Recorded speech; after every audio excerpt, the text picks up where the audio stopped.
Welcome to a new video, and in this video it's all about the Zenfone 9 because it got a brand new update. Android 13 is there for the Zenfone 9, and this is the version number that you can see there. So it's the 33080 206065. So this is the version number, the brand new version that arrived for my Zenfone 9. Android 13, roughly 840 megabytes only, so not the big gigabytes that you see elsewhere. Pretty good, and I want to talk about the brand new features of this device, so let's get started.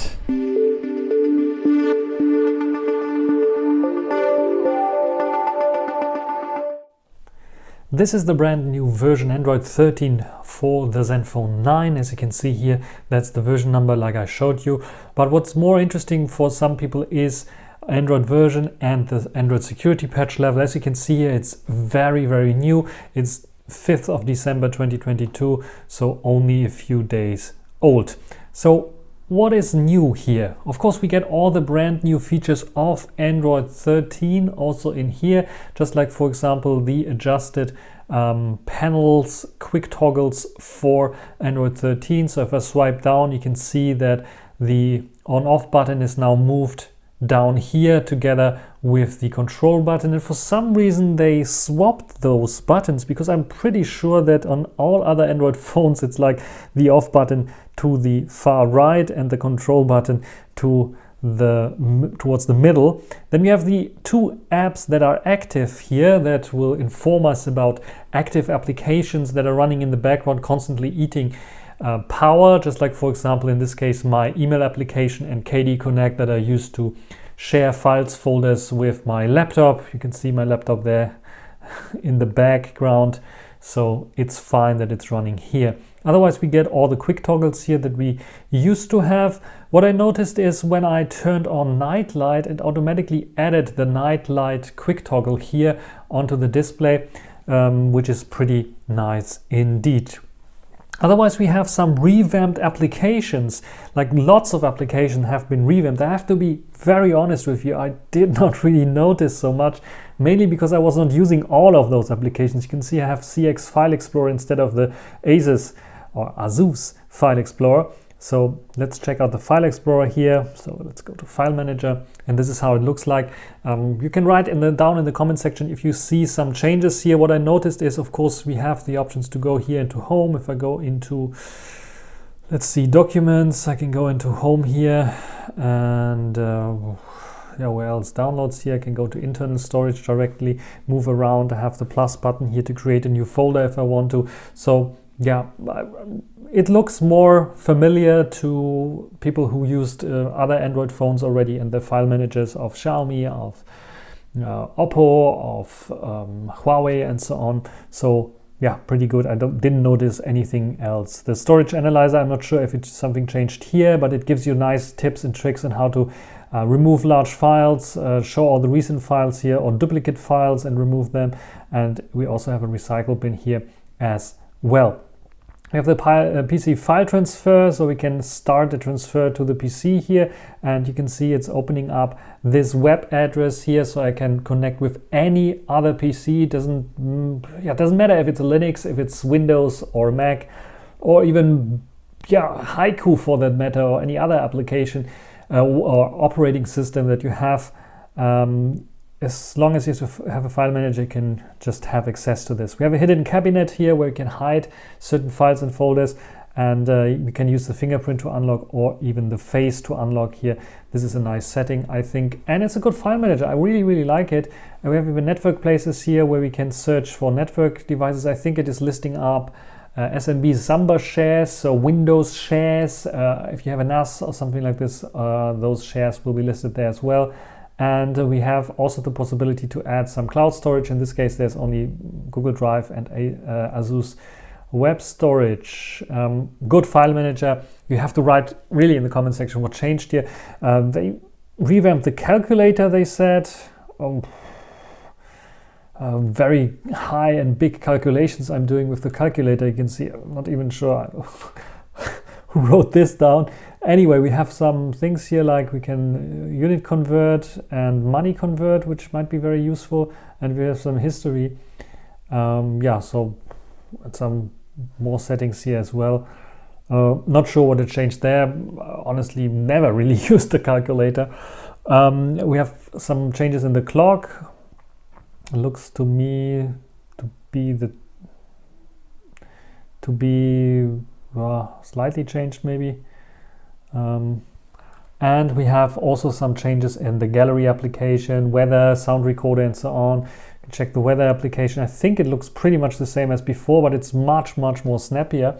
And we have also local backup application as well. Just let me show you the sound recording app, because I think it has some very nice options here for the quality, high, low quality, and the possibility to storage it somewhere else, but we have only the internal storage, so it doesn't really make sense. But yeah, we have the settings here. We can check our recording list. So this is the sound recording app. In general, I did not notice much in terms of big changes in terms of the application, but if you notice something, you can write it down in the settings. Otherwise, we have the notification permission. So let me go just, for example, the sound recorder into app info. We have notifications here. We can set up notifications, but now if you for some reason go to permissions, you also have the possibility to see allowed, and there is like also notifications here. So you can see that you have you're allowing notifications for this application as well. It's another way to go into the notifications where you can turn off all notifications. So via the permission tab, it's also possible. Then of course, when we are here in the app permissions, we have the possibility to change the language. So this is a new option in Android 13 where you can per application change the language. So what I like to do, for example, is my native language is German. I can set up the sound recorder to German if I want to, and then the sound recording application is in German. The rest of the system is in English. I like to do it with, I don't know, Google Maps, for example, something like this, where I get then the navigation settings also in German, and this is working fine for me then. This is one of the options that we have here as well. We have now in the system clipboard an auto delete and editor functions. I'm not sure if I can trigger this here by doing this here. We have like editing functions for screenshots, which is like also using the clipboard function, but this is how it would look like editing also for text and other things. You have the possibility, they will appear here, and the clipboard allows you to now edit certain things before sending them away. And there is now also the option, if we go into our security settings, security and lock screen, and when we scroll down here and we go to screen lock, we can configure it, and there we have now the option under shortcuts to configure shortcuts left and right. And here we have now the option for either of them to also add the scan QR codes option. So if you have to quickly scan a QR code, this is now an option that is available here. Then there are some digital well-being settings as well. If you have digital well-being settings set up, I don't want to show you everything, but digital well-being system color scheme can be set automatically to switch with the bedtime option, which is I think a nice addition. We have adjusted the vibration and haptic strength option, very interesting for certain people. So when I scroll down here and we go to the bottom, vibrations and haptics, if I click on this, it's not a toggle anymore. We have configuration options here where we can adjust the strength of notifications for vibration for notifications and for alarms. I think this was a feature request for some people. I remember someone was asking me if this is possible, and now in Android 13 it is possible on the Asus Zenfone 9. So this is their new, and we have a nice new setting that I want to show you here that is called System Preferences. And if you go in here, you can set up how your system should look like. So more the stock Android way in terms of settings, or more the Zenfone way, Asus optimized way. So let's click on more, and there we have some certain settings that were like available before but plugged in, and more in those are the settings that changed from stock Android that are now available under Asus. So we have now volume adjustment modes. For example, we can use the Asus optimized way or the stock alternative way, or the stock way. Volume slider, how should it be? Tap to switch or native menu. So we have this option here. Another volume slider option, volume key for incoming calls. Adjust ringtone volume on incoming call or mute the ringtone when pressing the button. So this is here. Incoming call screen. How does it or should it look like? A full screen one or the new Android way heads up notification. We can configure this here. Very, very cool feature that we have the option to configure this. Clock appearance on lock screen. Either small in the corner or big like the large that we had before. Quick settings panel style. So should it be the new large pill shaped one, or we can also go to small circle one. And if I go to small circle one, you can see how it changed now to the small circle one. And I have now basically the old style or styling of panel here, where we have more quick toggles definitely in here that we can choose, like for example the QR codes reader, plane mode and so on, airplane mode. Very, very nice option. Kind of reminds me of the old style, the better style that I would like to use for Android phones. So this is like configurable under Asus. Power button menu, this was like its own hidden menu somehow, but you can now choose between stock Android or the Asus optimized way. So stock Android looks like this, probably saw it, or you can have the Asus optimized way, which would look like this. So more graphically pleasing, I would say. So these are options that you have now here in the system settings, like a compressed version of all the Asus special features that you don't find anywhere else. So you can change it up to your liking if you want to, and you can switch it with one little easy step, which is pretty cool and awesome indeed. Then we have some new options, of course, Android 13 options in wallpaper and style. We have more options to change our wallpaper color and to adjust the basic colors here. We have the adjust button where we can change this up this is, I think, a very nice addition. And we have, of course, a link quick share option in the Asus launcher. I didn't really find it, but when I'm in the launcher, what I see now here is like the option like to uninstall the app, to go to information or to edit the app. So I can edit the name here. Not sure what is meant with quick launch or quick, maybe it's something to do with this here. Maybe it's only these options that have been added. I'm absolutely clueless here in this case because I never really used it, but I'm just reading it from the changelog. And otherwise we have basically everything. And some design changes here and there. You can see, like in the phone app, for example, that they changed the design a little bit.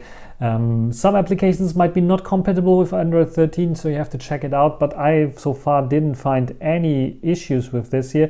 What I would say is we have to check out the camera system, because I think some people are very interested in what changed in terms of cameras, because it's not in the changelog, but I still anyway want to test it out because I think they improved the cameras. But let's check it out. So this is now the recording with the Zenfone 9 under Android 13 using the normal video mode, everything automatic. The cool new thing that I really like is when I plugged in my microphone for the first time, the camera app was asking me, do you want to use the external microphone? Always. And I said yes. And the next time I open it up, plugged it in, it is automatically using the external microphone. I hope that this is really a nice little convenience fix, so I don't have to switch always to the external microphone. And I hope also they fix the autofocusing issues that I had with the device before. Otherwise I just try to position myself, tap on myself to get myself nice in focus here. 4K 30, it's recording here right now. I hope the colors and the over sharpening and too punchy colors has been fixed as well. Not so sure about this in video mode. And of course we have always the possibility to go to the ultra wide angle, so let's do it. Can switch to the ultra wide angle, and this is now the ultra wide angle on the Zenfone 9. And tell me if something has improved. It also has autofocus. I hope the autofocus is working fine. Otherwise I try to tap on myself. I'm not sure it's working. Anyway, what do you think about the video quality? Do you see any improvements on the Zenfone 9? And let's take a quick look at photo quality. So here we have the photos, and this is the main camera lens, and what we can see here, yeah, it's a bit of a grayish gloomy day, but we have nice HDR. Look at the clouds, looks very, very nice, and it's not over processed, as you can see. So this has been fixed, I think, already, or addressed most of the times with the last update on Android 12 already, but I think they improved it here a little bit more. This is my feeling. When it comes to over sharpening, you can see it's still heavily sharpening, and we can see it here in the front as well, especially with the green grass. Yeah, it has this very, very unpleasant look, especially if you're just looking at the grass here. It's just too sharpened up. Maybe they did slightly do something on the sharpness there, but it is still, I think, a little bit too artificial looking here in the default applications. Just look at the stones here, look at this. It's just a little bit too much in my opinion. When it comes to colors, yes, they are still a bit punchy, and we can see it here as well. This is now the ultra wide angle. The ultra wide angle is a bit softer for sure, and it still has this over sharpened kind of look, as you can see here, but they also allow for a little bit more softness here, which is, I think, okay. Here you can see it as well. So good HDR as well, not much of a difference there, I would say, to the Android 12 version. Macro mode is working fine here as well with the ultra wide angle. As you can see here, I can get everything nice and sharp, and I think the sharpness helps here, especially in this very close-up shots, macro kind of mode. Zoom shots are working, not much of a difference than before. I would say maybe slightly improved because they're not sharpening up so much here. This is now 2 times zoom. You can see it is quite soft because, of course, the resolution of 50 megapixels on this IMX 766 cannot do much. We have a little bit of noise going on already because it's a dark, gloomy day. I think the sharpness is okay. The yeah, it's a bit of over sharpening, a bit of smoothing up here, but overall I think it is still okay. You can take a look at the foreground. You can see it's a lot softer, and it's not doing so much over sharpening. 10 times zoom, almost unusable still. No, not 10 times, I think it's 8 times zoom, the maximum zoom. At 100% at least, you don't have much of this. I think up to 4 times, is now 4 times zoom is the not sweet spot, it's the maximum that you can use in a pinch, I would say. If you go to 100%, you can clearly see what I mean here. It is hard to recommend already, but it is still something that is okayish in a pinch. Another shot here, we can clearly see, okay, that looks not so bad, but this over sharpened kind of look, especially in the foreground, is still there, and the punchy colors are also still there. See the contrast here between the green grass and here the leaves, which is very, very strong. When you can also see it clearly here, I wanted to photograph this, the green here is totally off. It's just too much here in the foreground, and the same goes for the green here. It's just like a little bit too punchy in terms of colors. So this is still an issue, I would say, but maybe it's a design decision by Asus. I did take this auto photos here. I didn't find like maybe there's a new filter that makes a little bit up for this punchy look, and we have a more a better look. What we can see here on the selfie cam is that we have a little bit less punchy colors. You can clearly see that the greens and the greens here on the tree and then the grass is not so punchy as with the, you can see it's much more punchy, and it's not so punchy here on the selfie cam. So either they improved the selfie cam or I was not paying attention too much on it. When it comes to my face here, selfie cam, autofocus, I think they improved a little bit. Sharpness is great. All the little details here in my hair and my beard and so on are visible.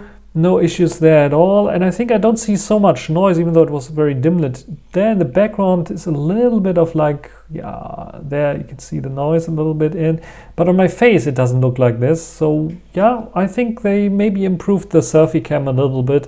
But overall, I think the camera is still a little bit something that needs a little bit of more improvement, I would say. At least be consistent with the colors. Selfie cam and those colors here look okay, and I would want the main cam also to have such colors, or at least have an option to have such colors. And the same goes for the sharpness. Allow us a possibility to not have so sharpened up photos in the camera application.